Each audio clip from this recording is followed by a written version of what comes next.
Hello everyone and welcome to another new video. In today's video, I'm gonna show you how to check Snapchat recently deleted. So in first step, open your Snapchat app.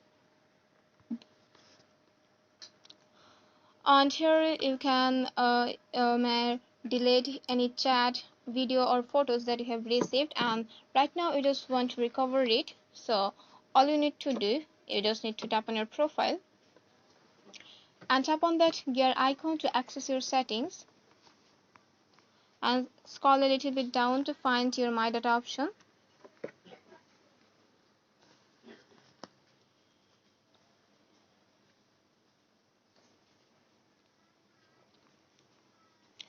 And here you can see snap history, chat history, talk history or anything, and you just need to select the option according to your necessary, and after selecting you just need to tap on the option next,